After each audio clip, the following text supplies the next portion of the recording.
एकतर तुमच्या दोन्ही जागा बिनविरोध आल्या, त्यामुळे तुम्हाला आनंद असणं स्वाभाविक आहे.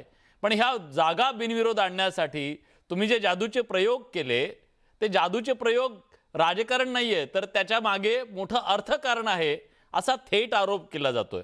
कालपर्यंत जो उमेदवार तुमच्या समोर शड्डू ठोकून होता, हॉटेलमध्ये जातो, बाहेर येतो आणि माघार घेतो, याच्याबद्दल सवाल उपस्थित केला जातोय. पुण्यामध्ये सुद्धा तेच झालं. खरंच तुमच्यावर जो आरोप केला जातोय घोडे बाजाराचा, त्या तथ्य आहे का? विलाजी, खरं तर आजच्या चर्चेच्या या निमित्तानं महाराष्ट्रातले पहिलं तरी आपण संख्याबळ आज समजून घेतलं पाहिजे. महायुतीचा आज तिन्ही पक्ष एकत्रित मिळून ह्या निवडणुकीला सामोरे जातोय आणि महायुती प्रत्येक मतदारसंघामध्ये 70 ते 80% मतदार हे महायुतीकडे आहेत. आमचं आणि हे गणित खूप महत्वाचं असतं. निवडणूक लढणाऱ्याला हे सगळं माहिती असतं आणि त्यामुळं निवडणूक लढणारा पूर्णपणे विचार करतो की आपण जर सामोरे गेलो तर जे काही पराभव होऊन मानसिक खच्चीकरण होणार आहे त्याच्यापासून वाचण्यासाठी काही लोक माघार त्या ठिकाणी घेतलेले असतील असं मला वाटतंय.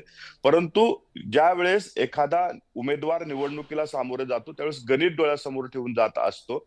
मला वाटतंय की महाविकास आघाडीनं हे पराभवाचं नवीन कारण शोधून काढलेलं आहे. कारण त्यांनाही माहित आहे की त्यांच्याकडे संख्याबळ नाही. आता मला एक म्हणजे एक राजकीय कार्यकर्ता म्हणून मला एक प्रश्न पडलेला आहे. जसं की विजय वडेट्टीवार सारख्या ज्येष्ठ नेत्यांनी ज्यांचं अनुभव खूप मोठा आहे, हेच नेते जर म्हणत असतील की 5-5 लाख रुपये वाटण्यासाठी काँग्रेसच्या माणसाकडे पैसे आले होते, मग माझं तर पहिलं मत आहे की विजय वडेट्टीवार साहेबाला ताब्यात घ्या, त्यांची चौकशी करा. तर लाच देणे आणि लाच घेणे हा कायद्याने गुन्हा आहे. तर अशा पद्धतीचं कृत्य केलेलं त्यांना माहिती असेल तर मग त्यांची चौकशी झाली पाहिजे, या मताचा मी आहे.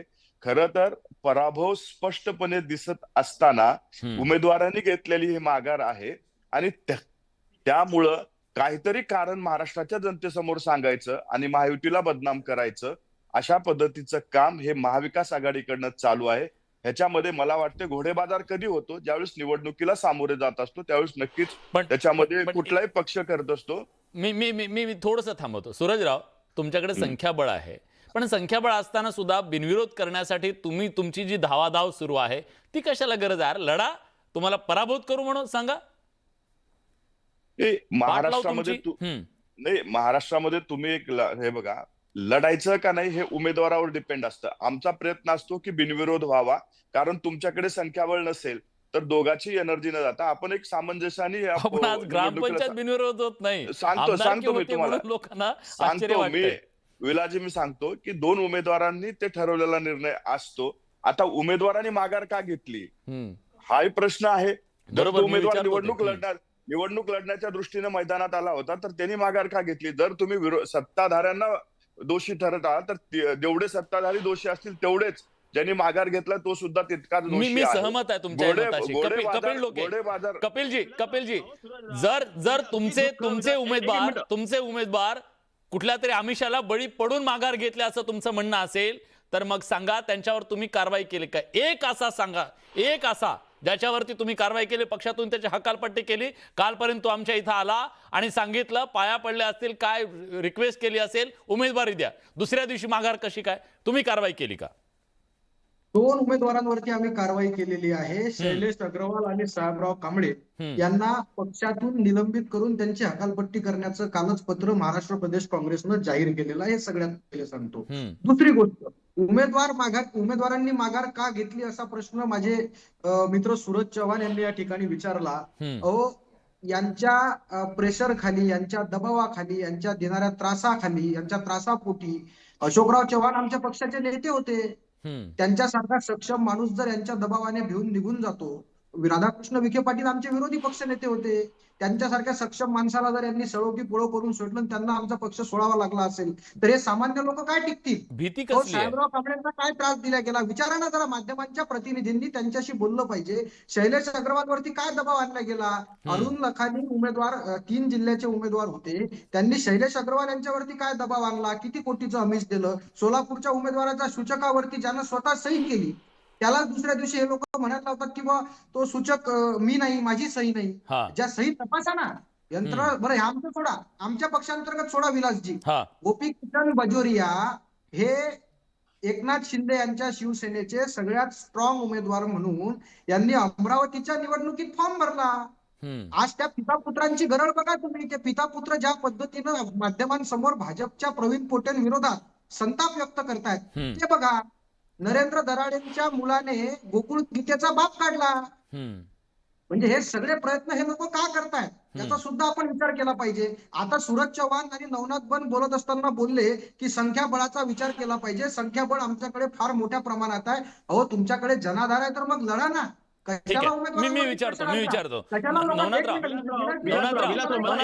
मी येतोय तो राजराजापूरकर येतो तुमच्याकडे. ठीक आहे, एकच ऍड करायचंय. हा बोला. की जर संख्याबळ आहे असं जर म्हणणं असेल सूरज चव्हाणांचं आणि नवनाथ बनचं, तर मग माझं म्हणणं आहे की ते आज खासदार आदरणीय सुप्रियाताई सुळे यांनी जे म्हटलं की जर आज मी त्या एक बिल आणणार आहे, त्या एक बिलसाठी त्या ठिकाणी प्रस्ताव ठेवणार देशाच्या संसदेमध्ये की आता इथून पुढे ग्रामपंचायतीपासून ते लोकसभेपर्यंतच्या निवडणुका या अशा प्रकारच्या निवडणुकांमध्ये हात वर करून एक व्हीप जारी करण्यात यावा आणि हात वर करून मतदान व्हावं. म्हणजे जे काय आहे ते दूध का दूध पाणी का पाणी स्पष्ट होईल. जर ह्यांना मान्य आहे की यांच्याकडे संख्याबळ आहे तर यांनी सांगावं ना की यांना हा प्रस्ताव मंजूर आहे करून. मुख्यमंत्री आपल्या बडे मुद्द्याच्या माध्यमातून ती पारदर्शकता आहे. सगळे हात वर करूनच बोलायचं म्हणतात. त्याच्याबद्दल ते नवनाथराव ते म्हणतात पारदर्शकतेसाठी आम्ही आग्रही राहणार आहोत, बिल आणणार आहोत, तुम्ही त्या बिलाच्या सोबत उभं राहणार का? आणि दुसरा एक मुद्दा त्यांचं असं म्हणणं होतं की जर तुमच्याकडे पूर्ण ताकद आहे, इतके नगरसेवक आहेत, तर मग या सगळ्या गोष्टी करण्याची गरज काय? विलासराव, मुळामध्ये पारदर्शकतेच्या गप्पा राष्ट्रवादी करू नये. तुम्ही त्यांना प्रश्न विचारला होता की पुण्यामध्ये माघार का घेतली. त्यांनी पूर्ण 5 मिनिटाच्या याच्यात कुठेही पुण्यामध्ये माघार का घेतली या प्रश्नाचं साधं उत्तर दिलं नाही. आणि भारतीय जनता पार्टीवर आरोप केला की ईडी, सीबीआय. त्यांना एवढंच सांगायचंय राष्ट्रवादी शरद पवार गटांच्या प्रवक्त्यांना, पंतप्रधान नरेंद्र मोदी जेव्हा मुख्यमंत्री होते 12-12 तास ईडी अटक करून त्यांना बसवून ठेवत होती. अमित भाई शहांना तर तडीपार केलं होतं. भारतीय जनता पार्टीचे माणसं फुटले नाही, संघर्ष केला, लढले आणि आपला पक्ष जिवंत ठेवला. पक्ष जिवंत ठेवण्यासाठी रक्तामध्ये कार्यकर्त्यांचं बळ असावं लागतं. आम्ही ईडी, सीबीआयला घाबरलो नाही. तुम्हाला एक साधा प्रश्न विचारला की पुण्यामध्ये माघार का घेतली. पुण्यामध्ये माझं झाल्यानंतर मी तुम्हाला वेळ देतो. झाल्यानंतर बोला. राजापूरकरजी सवय ठेवा, ऐकून घ्यायची सवय ठेवा. नाही असं नाही ना. आपण एकमेकांचं ऐकलं पाहिजे. राजापूरकरजी माझा शब्द आहे तुम्हाला, मी तुम्हाला वेळ देतो, पण त्यांचं म्हणणं ऐकावं लागेल. विलासराव, हा उद्धटपणा आहे, यांचा उद्धटपणा आहे. प्रत्येक ठिकाणी उद्धटपणा करायची यांची सवय आहे. मुळामध्ये पंतप्रधान नरेंद्र मोदीजी अमित भाई शहा यांना जेव्हा यांनी अटक केली होती, यांची चौकशी केली 12-12 तास, एक माणूस फोडून गेला का? एकाही माणसाने भारतीय जनता पार्टीचा विचार सोडला नाहीये आणि भारतीय जनता पार्टीचा झेंडा वाढवला. यांना विचारलं पुण्यामध्ये तुम्ही उमेदवारी अर्ज मागे का घेतला, त्यासाठी किती रुपयाची डील झाली होती, त्यासाठी काही पैसे घेतले का? मग पुण्यामध्ये तुम्ही माघार घेतली की आम्ही, ऐका, पुण्यामध्ये तुम्ही माघार घेतली आणि शिवसेना उद्धव बाळासाहेब ठाकरे यांची एकत्रित बैठक राजापूरकरजी मी येतो ना तुमच्याकडे, मी तुम्हाला बोललो नाही येतो. थांबवा त्यांना. त्यांनी पुण्यामध्ये नेमकी काय डील केली होती? मग पुण्यामध्ये माघार घेतली की आमचे मैत्रीपूर्ण संबंध होते, आम्हाला फोन आले होते, मग आम्ही म्हणून माघार घेतली. आणि दुसरीकडे माघार घेतली की मग घोडेबाजार झाला. हा दुट्टप्पीपणा नाही का? मुळामध्ये संख्याबळाचा विषय निघाला. ही निवडणूक आम्ही जिंकणार आहोत आणि ज्या ठिकाणी 8 ठिकाणी विलासराव निवडणुका होणार आहेत, त्या सगळ्या निवडणुकांमध्ये भारतीय जनता पार्टी आणि महायुतीचा विजय होईल, हे देखील लिहून घ्या. कुठेही घोडेबाजार करण्याची गरज नाही, कारण जनतेचं पाठबळ हे महायुतीला आहे. सगळ्यात जास्त नगरसेवक भाजपचे आहेत, शिवसेनेचे आहेत, त्याच्यानंतर राष्ट्रवादीचे आहेत. एक गोष्ट ऐका ना विलासराव, 11 ठिकाणी निवडणूक होतेच आहे ना. 11 ठिकाणी निवडणूक होते आणि त्या 11 ठिकाणी होते. फक्त तुमच्या कानावर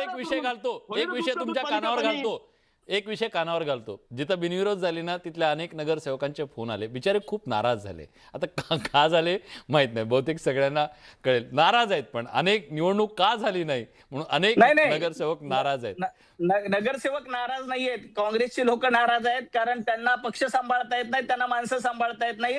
आणि दुसरी कारवाई केली असं सांगतात फक्त विजय वडेट्टीवार आणि नाना पटोले यांच्याच माणसावर हर्षवर्धन सपकाळांनी कारवाई केली. कारण काँग्रेसमधली गटबाजी कशी आहे, हर्षवर्धन सपकाळ यांचा माणूस नव्हता, त्यांना कारवाई केली नाही. नाना पटोलेंचा माणूस त्याच्यावर कारवाई केली, विजय वडेट्टीवार यांच्या माणूस कारवाई केली, ठीक आहे. बाकीच्या लोकांवर यांनी कारवाई ठीक आहे केली ठीक आहे नाही. ठीक आहे काँग्रेसचा हा दुराळपणा आहे. कपिलजी बोला नंतर आज राजापूरकरजी मी तुम्हाला शब्द दिला होता, येतो तुमच्याकडे. माझे मित्र नवनाथजी फार चुकीचं बोलतायत.